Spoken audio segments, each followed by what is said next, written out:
ओम नमो भगवते वासुदेवाय। हरे कृष्णा। प्रेम से बोलिए प्रथम पूज्य गणेश भगवान की जय। भगवान श्री हरि विष्णु की जय। बाके बिहारी लाल की जय। प्रिय भक्तगण, भगवान श्री हरि विष्णु बाके बिहारी लाल की कृपा आप सभी पर बनी रहे। आइए श्रवण करते हैं भादव मास महात्म्य अर्थात भादव मास की कथा अध्याय 4। आज भादव मास कृष्ण पक्ष की पंचमी तिथि दिन बुधवार है। तो आज हम कथा का प्रारंभ करेंगे भगवान गणेश की एक प्यारी सी कथा से। एक बार प्रेम से बोलिए विघ्नहर्ता गणेश भगवान की जय। एक समय की बात है, माधोपुर गांव में सदाशिव नाम के एक गरीब ब्राह्मण रहते थे। वह भगवान गणेश के बहुत बड़े भक्त थे और रोजाना सच्चे मन से उनकी पूजा किया करते थे। लोगों का मानना था कि सदाशिव पर गणेश जी की विशेष कृपा है, क्योंकि जो भी सदाशिव किसी को आशीर्वाद देते थे, उस व्यक्ति की सभी मनोकामनाएं पूर्ण होती थी। एक बार एक व्यक्ति ने सदाशिव से आशीर्वाद लिया कि उसकी बेटी की शादी अच्छे घर में हो जाए। सदाशिव ने उसे आशीर्वाद दिया और कुछ समय बाद उस व्यक्ति की बेटी की शादी एक धनी और प्रतिष्ठित परिवार में हो गई। हालांकि सदाशिव की मदद करने के बजाय उस व्यक्ति ने अपने काम पूरे होने के बाद उन्हें धन्यवाद तक नहीं दिया।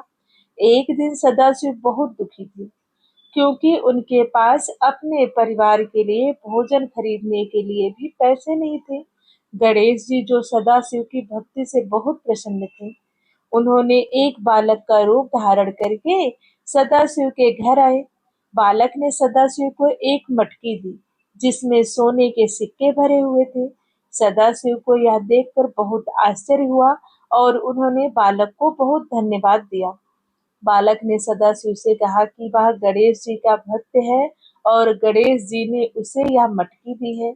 सदाशिव यह सुनकर बहुत खुश हुए और उन्होंने बालक को भोजन कराया।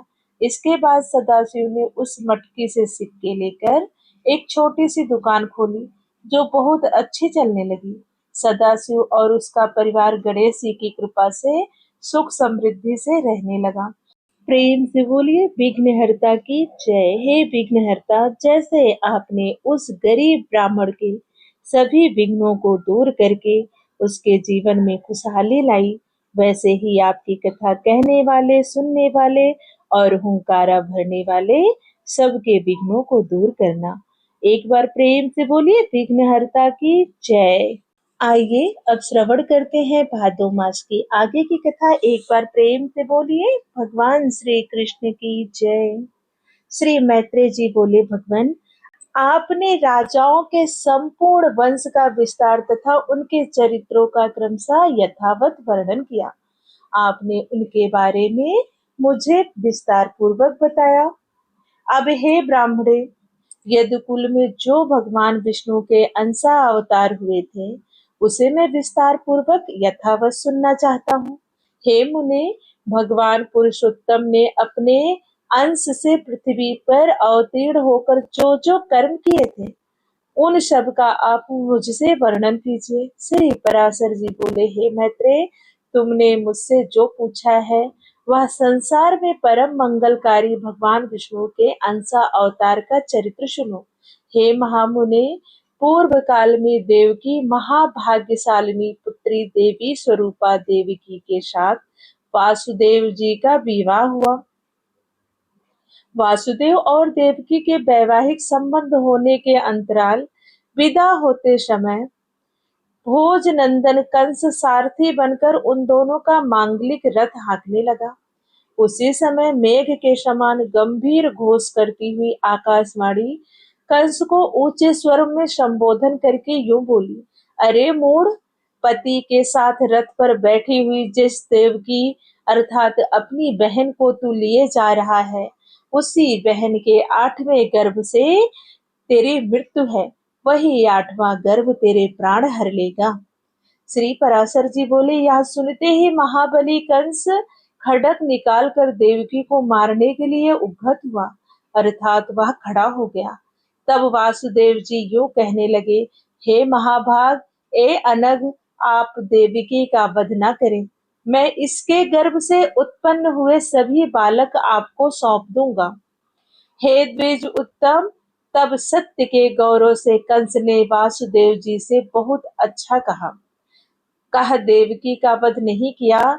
इसी समय अत्यंत भार से पीड़ित होकर पृथ्वी गौ का रूप धारण कर सुमेरु पर्वत पर देवताओं के दल में गई। वहां उसने ब्रह्मा जी के सहित समस्त देवताओं को प्रणाम कर खेद पूर्वक करुण स्वर में बोलती हुई अपना सारा वृतांत कहा। पृथ्वी बोली, जिस प्रकार अग्नि श्रावण का तथा सूर्य गौ किरण समूह का परम गुरु है, उसी प्रकार समस्त लोकों के गुरु श्री नारायण मेरे गुरु हैं।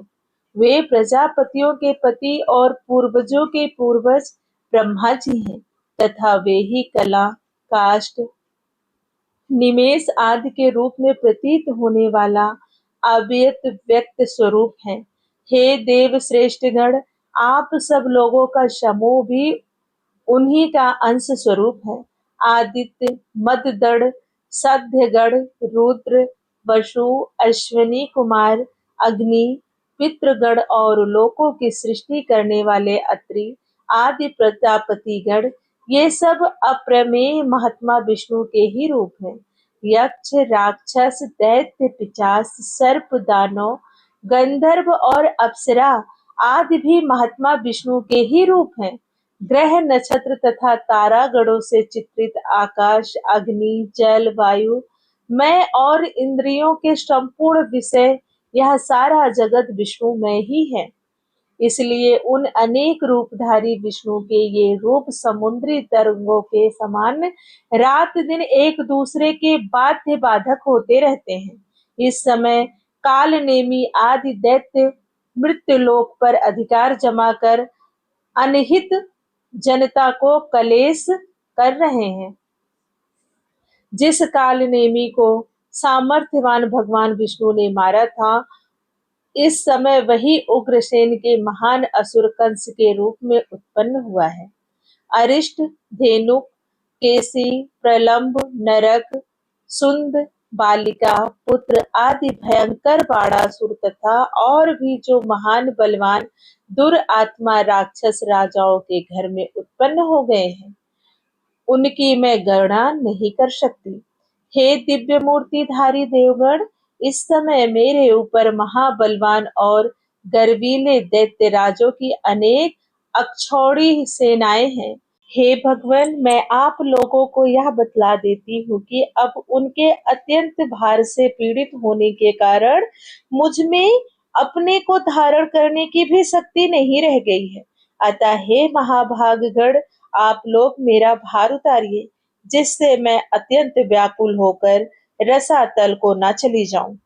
पृथ्वी के इन वाक्यों को सुनकर उनके भार उतारने के विषय में समस्त देवताओं की प्रेरणा से भगवान ब्रह्मा जी ने कहना आरंभ किया। हे देवगण, पृथ्वी ने जो कुछ कहा है वह सब सत्य है। वास्तव में मैं, शंकर और आप सब लोग नारायण स्वरूप ही हैं।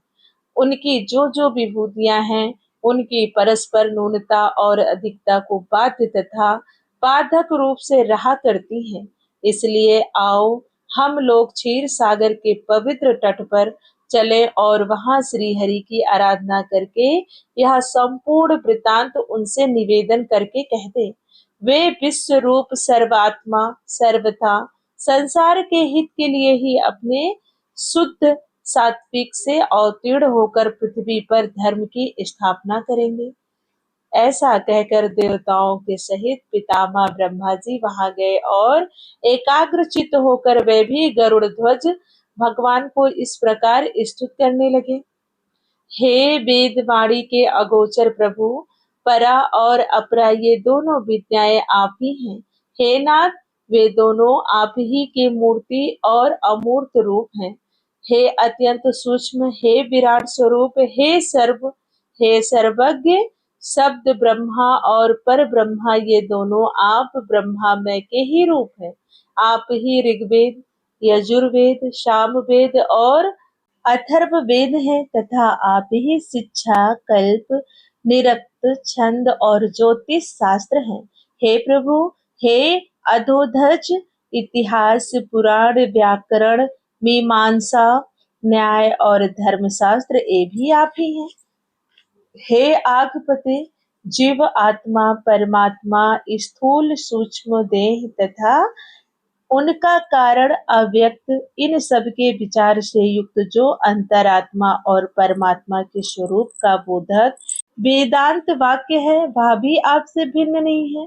आप अव्यक्त, अनिर्वाच्य, अचित्तय, नाम और वर्ण से रहित, हाथ पांव और रूप शुद्ध, सनातन और पर से भी पर हैं। आप कर्णहीन होकर भी सुनते हैं, नेत्रहीन होकर भी देखते हैं, एक होकर भी अनेक रूपों में प्रकट होते हैं, हस्त पादक रहित होकर भी बड़े वेगशाली ग्रहण करने वाले हैं। अर्थात प्रभु, जिसके पास हाथ और पैर नहीं है, वह हाथ और पैर वालों से भी अधिक तेज चलने वाले हैं, सबके अवेज्ञ होकर भी सबको जानने वाले हैं। हे परमात्मन, जिस धीर पुरुष की बुद्धि आपसे श्रेष्ठतम रूप से पृथक कुछ भी नहीं देखती, आपके अणु से भी अणु और दृश्य स्वरूप को देखने वाले उस पुरुष की आत्यांतिक अर्थात आसानी से निवृत्ति हो जाती है। आप विश्व के केंद्र और त्रिभुवन के रक्षक हैं। संपूर्ण भूत आप ही में स्थित है तथा जो कुछ भूत, भविष्य और अणु से भी अणु है, वह सब आप प्रकृति से परे एकमात्र परम पुरुष ही हैं। आप ही चार प्रकार की अग्नि होकर संसार को तेज और विभूति दान करते हैं। हे अनंत मूर्ते, आपके नेत्र सब ओर हैं। हे धांता, आप ही त्रिविक्रम अवतार में तीनों लोकों में अपने 3 पग रखते हैं। हे ईश, जिस प्रकार एक ही अविकारी अग्नि विकृत होकर नाना प्रकार को प्रज्वलित कर देती है, उसी प्रकार सर्वत्र रूप एक ही आप अनंत रूप धारण कर लेते हैं। जो एकमात्र श्रेष्ठ परम पद है, वह आप ही हैं। ज्ञान दृष्टि से देखे जाने योग्य आपको ही ज्ञानी पुरुष देखा करते हैं। हे परमात्मन, भूत और भविष्य जो कुछ स्वरूप है, वह आपके अतिरिक्त और कुछ भी नहीं है। आप व्यक्त और अव्यक्त स्वरूप हैं, समष्टि और व्यष्टि रूप है तथा आप ही सर्वज्ञ, सर्वसाक्षी, सर्वशक्तिमान और संपूर्ण ज्ञान, बल और ऐश्वर्य से युक्त हैं। आप हर्ष और वृद्धि से रहित, स्वाधीन, अनादि और जितेंद्रिय हैं तथा आप श्रम, तांद्रा, भय, क्रोध और काम आदि से रहित हैं। आप अनिघ्य, अप्राप्य, निराधार और अव्याहत गति हैं। आप सबके स्वामी, अन्य ब्रह्मादि के आश्रय तथा सूर्य आदि तेजों के तेज एवं अविनाशी हैं। आप समस्त आवरण शून्य, असहायों के पालक और संपूर्ण महाविभूतियों के आधार हैं। हे पुरुषोत्तम, आपको नमस्कार है। आप किसी कारण, अकारण अथवा कारणाकारण से शरीर ग्रहण नहीं करते, बल्कि केवल धर्म रक्षा के लिए ही करते हैं। इस प्रकार स्तुति सुनकर भगवान आज अपना विश्व रूप प्रकट करते हुए ब्रह्मा जी से प्रसन्न चित्त होकर कहने लगे, हे ब्राह्मण, देवताओं के सहित तुम्हें मुझसे किस वस्तु की इच्छा हो, वह सब कहो और उसे सिद्ध हुआ समझो। तब श्री हरि के उस दिव्य विश्व रूप को देखकर समस्त देवताओं के भय से विनीत हो जाने पर ब्रह्मा जी पुनः स्तुति करने लगे। हे सहस्त्र बाहु, हे अनंत मुख एवं चरण वाले, आपको हजारों बार नमस्कार हो। हे जगत की उत्पत्ति, स्थिति और विनाश करने वाले, हे अप्रमेय, आपको बारंबार नमस्कार हो। हे भगवान, आप सूक्ष्म से भी सूक्ष्म, गुरु से भी गुरु और अति बृहत प्रणाम है तथा प्रधान महत्व तत्व और अहंकार आदि में प्रधानभूत मूल पुरुष से भी परे हैं। हे भगवान, आप हम पर प्रसन्न होइए। हे देव, इस पृथ्वी पर्वत रूपी मूल बंध इस पर उत्पन्न हुए महान असुरों के उत्पात से शिथिल हो गए हैं। हे भगवान, यह अपना भार उतरवाने के लिए अपनी शरण में आई है। हे सुरनाथ, हम और यह इंद्र, अश्वनी कुमार तथा वरुण, ये रुद्रगण, वसुगण, सूर्य, वायु और अग्नि आदि अन्य समस्त देवगण यहाँ उपस्थित हैं। इन्हें अथवा मुझे जो कुछ करना उचित हो उन सब बातों के लिए आज्ञा कीजिए। हे इस आपकी आज्ञा का पालन करते हुए हम संपूर्ण दोषों से मुक्त हो सकेंगे। हे महामुनि, इस प्रकार स्तुत किए जाने पर भगवान परमेश्वर ने अपने श्याम और श्वेत दो केश उखाड़े और देवताओं से बोले, मेरे ये दोनों केश पृथ्वी पर अवतार लेकर पृथ्वी के भार रूप कष्टों को दूर करेंगे।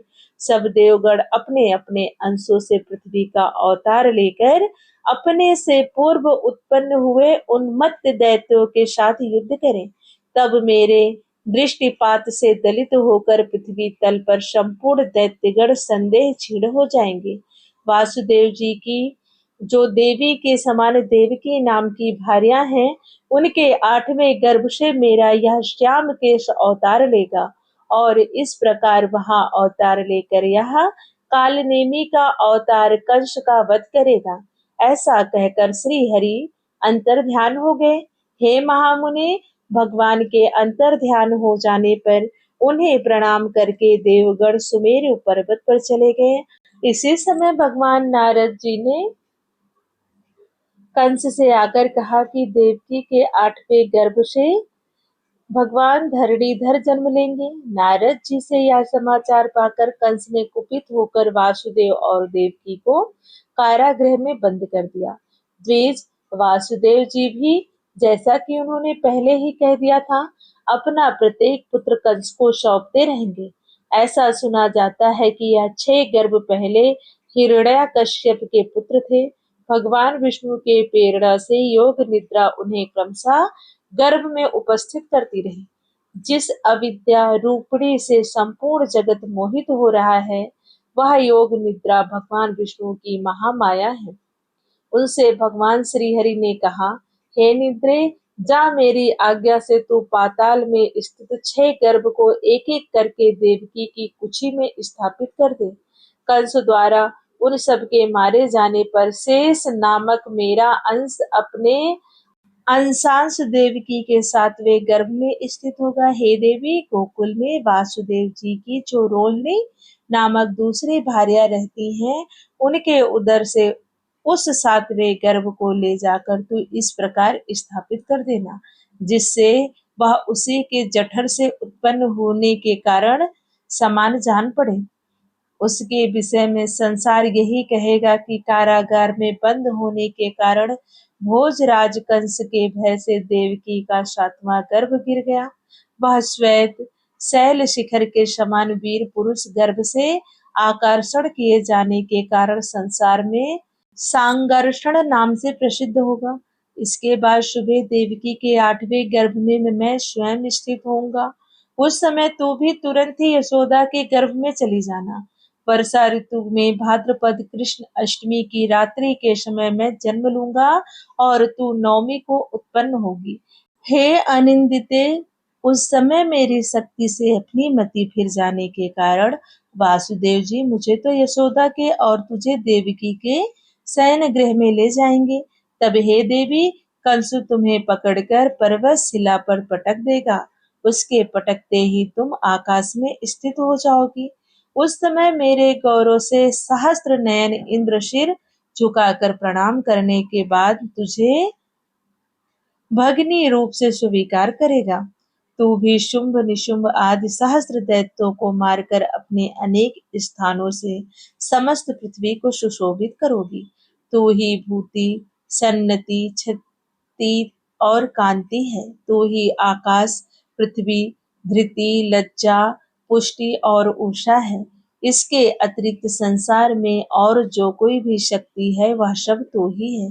जो लोग प्रातः काल और साया काल में अत्यंत नम्रता पूर्वक तुझे आर्या, दुर्गा, वेद, गर्भा, अंबिका, भद्रा, भद्रकाली, क्षेमंदा और भाग्यदा आदि कहकर तेरी स्तुति करेंगे, उनके समस्त कामनाएं मेरी कृपा से पूर्ण हो जाएंगी। मदिरा और मांस का भेंट चढ़ाने से तथा भक्ष्य और भोज्य पदार्थों द्वारा पूजा करने से प्रसन्न होकर तू मनुष्यों की संपूर्ण कामनाओं को पूर्ण कर देगी। तेरे द्वारा दी हुई ये समस्त कामनाएं मेरी कृपा से निसंदेह पूर्ण होंगी। हे देवी, अब तुम मेरे बताए हुए स्थान को जाओ। अपनी कथा को अब यहीं विराम देते हैं। एक बार प्रेम से बोलिए बाके बिहारी लाल की जय। भगवान श्री हरि विष्णु की जय।